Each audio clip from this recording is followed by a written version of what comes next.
Hi అండి. అందరికీ నమస్కారం. Welcome to my channel. ఈ వీడియోలో ఏపీ ప్రభుత్వ పెన్షనర్లకు అతి ముఖ్యమైన సమాచారం విడుదల. దీనికి సంబంధించిన పూర్తి వివరాలు ఈ వీడియోలో తెలుసుకుందాము. వీడియో అయితే ఎక్కడే కానీ స్కిప్ చేయకుండా ఎండ్ వరకు చూసేయండి. అప్పుడే ఇన్ఫర్మేషన్ అనేది పూర్తిగా అర్థమవుతుంది. అలాగే వీడియో చూస్తున్న ప్రతి ఒక్కరు లైక్ చేయండి ఫ్రెండ్స్. ఈ వీడియోని తోటి ఉద్యోగ పెన్షనర్ మిత్రులతో అయితే షేర్ చేయండి. కొత్తగా మన ఛానల్ చూస్తున్న వారు ఇంకా ఎవరైనా సబ్స్క్రైబ్ చేసుకోకపోతే వెంటనే మన ఛానల్ అయితే సబ్స్క్రైబ్ చేసుకోండి. సబ్స్క్రైబ్ చేసుకోవడం వల్ల నేను చేసే ప్రతి ఒక్క వీడియో మీ వరకు రీచ్ అవుతుంది. ఇక ఆలస్యం చేయకుండా వివరాల్లోకైతే వెళ్ళిపోదాము.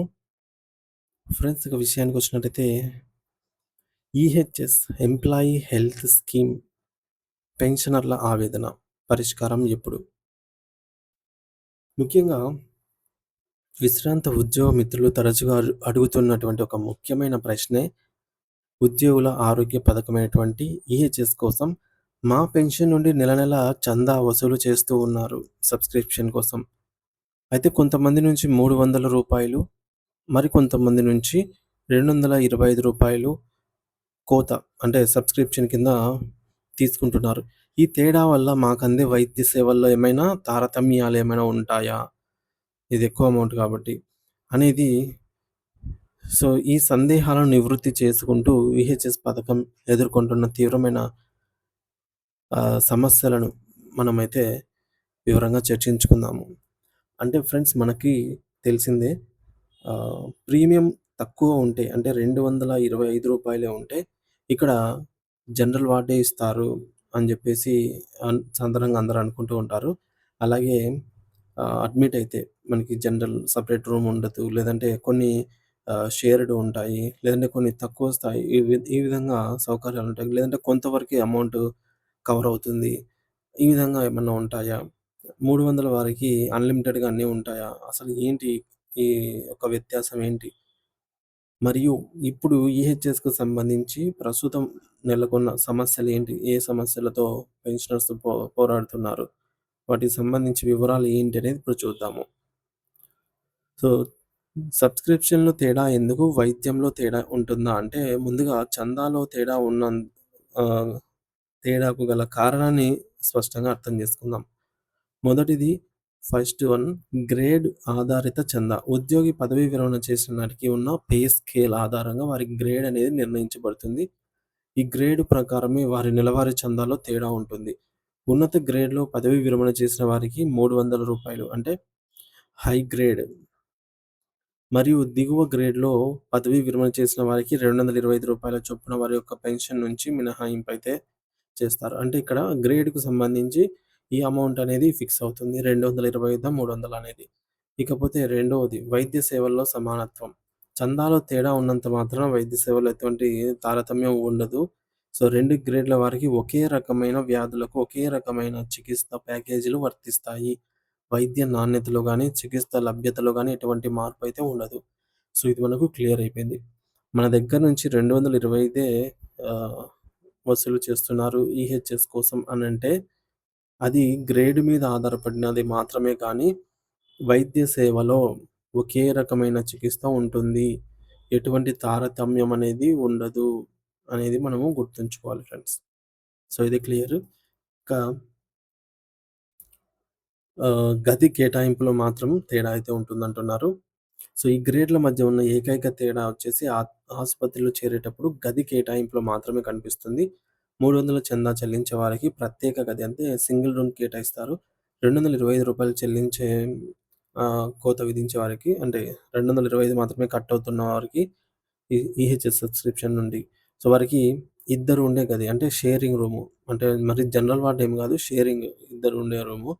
ఒకవేళ ఉంటే ఇద్దరుంటారు. లేదంటే మనమైనా ఉండొచ్చు. ఇలాంటివి కేటాయిస్తారనమాట. ఇది మినహా చికిత్సకు సంబంధించి ఏ విషయంలో కూడా వ్యత్యాసం అయితే ఉండదు. మనం ఇదివరకు చెప్పుకున్నట్టుగా గది మాత్రమే తేడా. అది సింగిల్ గది ఇస్తారు 300 సబ్స్క్రిప్షన్ వారికైతే. 225 సబ్స్క్రిప్షన్ వారికి ఒకరు ఉండే అంటే సింగిల్ షేరింగ్ గది ఇస్తారు. ఇకపోతే ఈహెచ్ఎస్ వాస్తవ పరిస్థితి ఎలా ఉంది? ప్రస్తుతం పెన్షనర్ల కష్టాలు ఏంటి? అంటే అమౌంట్‌లో తేడా చిన్న విషయం అయినప్పటికీ అసలు ఈహెచ్ఎస్ పథకం అమల్లోనే తీవ్రమైన లోపాలు ఉన్నాయి.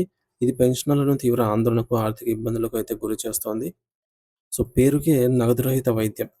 ప్రస్తుతం ఎదుర్కొంటున్న సమస్యల్లో ముఖ్యంగా క్యాష్‌లెస్ ట్రీట్మెంట్ అండి.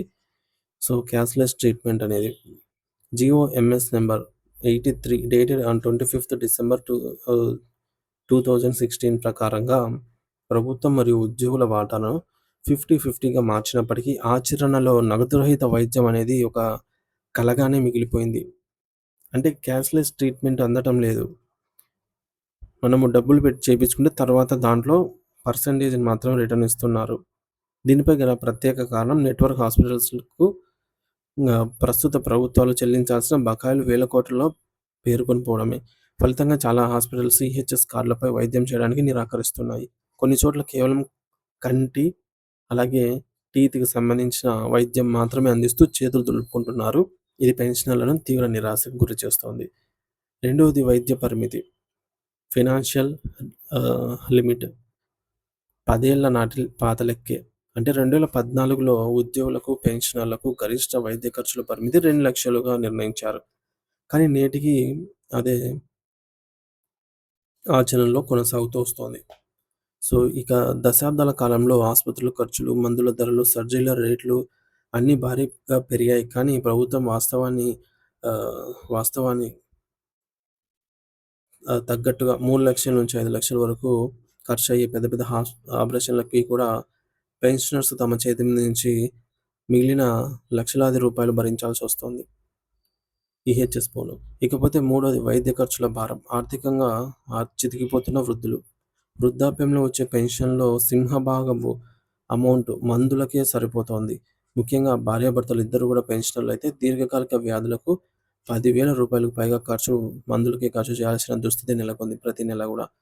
మరి రాష్ట్రంలో 80% మంది ఫ్యామిలీ పెన్షనర్స్, సీనియర్ పెన్షనర్లు నెలకు 30,000 లోపే పెన్షన్ పొందుతున్నారు. ఈ కొద్దిపాటి పెన్షన్‌తో కుటుంబ అవసరాలు తీర్చుకుంటూ పెరిగిన వైద్య ఖర్చులను భరించలేక అప్పుల పాలు అవుతూ ఉన్నారు. ఇది సమస్య. ఇకపోతే రీయింబర్స్‌మెంట్ బిల్లుల జాప్యం. పోనీ క్యాష్‌లెస్ ట్రీట్మెంట్ లేదు, అత్యవసరము మనమే చేపించుకుందాము, తర్వాత బిల్లు పెట్టుకుంటే సజావుగా వస్తోందా అంటే, సో, నగదురహిత వైద్యం అందక తప్పనిసరి పరిస్థితుల్లో సొంత డబ్బులతో వైద్యం చేయించుకుని రీయింబర్స్‌మెంట్ కోసం దరఖాస్తు చేసుకుంటే ఆ బిల్లులు సంవత్సరాల తరబడి మంజూరు కావటం లేదు. దీంతో అత్యవసరానికి చేసిన అప్పులకు వడ్డీలు కట్టలేక పెన్షనర్స్ మానసికంగా కృంగిపోతున్నారు. కాబట్టి పెన్షనర్ల డిమాండ్స్ ప్రభుత్వం తక్షణమే చేయాల్సినవి ఏంటి అంటే, వృద్ధాప్యంలో ప్రశాంతంగా, ఆరోగ్యంగా జీవించాల్సిన పెన్షనర్లు నేడు వైద్యం కోసం పోరాడాల్సిన పరిస్థితి అనేది చాలా దురదృష్టకరము. ఈ సమస్యల పరిష్కారానికి ప్రభుత్వం తక్షణమే ఈ క్రింది చర్యలు చేపట్టాలి. ఏమంటే, మొదటిది బకాయిల చెల్లింపు. నెట్వర్క్ హాస్పిటల్స్ ఏవైతే వాటికి బకాయిలను వెంటనే చెల్లించి అన్ని రకాల వ్యాధులకు కూడా హాస్పిటల్స్‌లో నగదు రహిత వైద్యాన్ని సక్రమంగా అందేలాగా చూడాలి. రెండవది వైద్య పరిమితి పెంపు. ప్రస్తుతం వైద్య పరిమితి ఎంతైతే ఉందో ఈ రూ. 2,00,000 నుంచి కనీసం 10,00,000 లేదా 5,00,000కైనా పెంచే చర్యలు తీసుకోవాలి. మూడోది ఇన్సూరెన్స్ విధానం అమలు. ప్రభుత్వం గతంలో ప్రకటించినట్టుగా మరింత పటిష్టంగా ఉండే ఇన్సూరెన్స్ ఆధారిత ఈహెచ్ఎస్ విధానాన్ని వెంటనే అమల్లోకి తీసుకురావాలి. దీనివల్ల హాస్పిటల్స్‌కు సకాలంలో చెల్లింపులు జరిగి పెన్షనర్లకు ఇబ్బందులు అయితే తప్పుతాయి. నాలుగోది దీర్ఘకాలిక వ్యాధులకు ఊరట. దీర్ఘకాలిక వ్యాధులకు అవసరమైనటువంటి మందులను ఔట్ పేషెంట్‌గా అన్ని నెట్వర్క్ హాస్పిటల్స్‌లో కూడా ఉచితంగానే ఏర్పాటు చేయాలి. ఇక నాయకులకు విజ్ఞప్తి. జేఏసీ సంఘ నాయకులు, పెన్షనర్ సంఘాల ప్రతినిధులు మరియు ఆంధ్ర పెన్షనర్స్ పార్టీ అధ్యక్షులు ఈ విషయంలో తక్షణమే చొరవ తీసుకోవాలి. ఇది వేలాది మంది పెన్షనర్ల జీవన్మరణ సమస్య. సో, ప్రభుత్వంపై ఒత్తిడి తెచ్చి ఈహెచ్ఎస్ పథకాన్ని పూర్తి స్థాయిలో పనిచేసేలాగా చేయాలని చెప్పేసి పెన్షనర్స్ కోరుకుంటూ ఉన్నారు. సో, దీనిపై మీ అభిప్రాయం ఏంటనేది తప్పకుండా కామెంట్ సెక్షన్‌లో కామెంట్ ద్వారా తెలియజేయండి friends. Thank you for watching this video.